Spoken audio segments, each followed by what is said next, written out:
আসসালামু আলাইকুম। এই মোটরটা প্রবলেম দিয়েছিল। এটা ভিতরে হচ্ছে আপনার আইসিতে প্রবলেম ছিল, আর হচ্ছে ওয়্যার প্রবলেম ছিল, ২টা প্রবলেম। তো ২টা প্রবলেমই আমাদের এখানে আলহামদুলিল্লাহ ঠিক করা হয়েছে। ঠিক করার পরবর্তীতে এটা টেস্ট করা হচ্ছে যে আসলে টোটালি ভালোভাবে চলতেছে কিনা। কাস্টমারের কাছে পৌঁছানোর আগে আমরা নিজেরা এটাকে সুন্দর করে চেক করব যে ঠিকঠাক চলছে কিনা। তো এইটা এখন আমরা ৪৮ ভোল্ট দিয়ে চালায় দেখতেছি।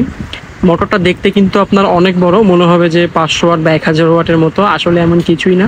মোটরটা কিন্তু মাত্র ৩৫০ ওয়াট এবং এটা অনেক আগের মোটর, তাই এটা আসলে সাইজে বড়, বাট কোয়ালিটি ভালো কিনা বলতে পারবো না খুব একটা, তবে ৩৫০ ওয়াট। যাই হোক, এইখানে আমরা এই যে আপনার হচ্ছে ডিসি কন্ট্রোলারগুলো দিয়ে চালাচ্ছি, ব্রাশলেস কন্ট্রোলার। আর এখানে থ্রোটল একটা কন্ট্রোলার, ব্যাটারি সব কিছু মিলে নর্মাল একটা চেক আপ হচ্ছে। যদি টেস্টে ওকে হয় কাস্টমারের কাছে আমরা পৌঁছে দিব। আর কাস্টমার আমাদের থেকে এই থ্রোটলটা সহ নিতে চাইছে, বাট থ্রোটলটা একটাই আছে, এটা অন্য একজনের দেওয়া যাবে না। তবে কন্ট্রোলারটা কাস্টমারকে দিচ্ছি আমরা। এই কন্ট্রোলার দিয়েই আমরা হচ্ছে কাস্টমারকে মোটরটা দিব। মানে তার একটা কন্ট্রোলার লাগবে, আর মোটরটা সমস্যা ছিল, মোটরগুলো ঠিক করা হয়ে গেছে অলরেডি।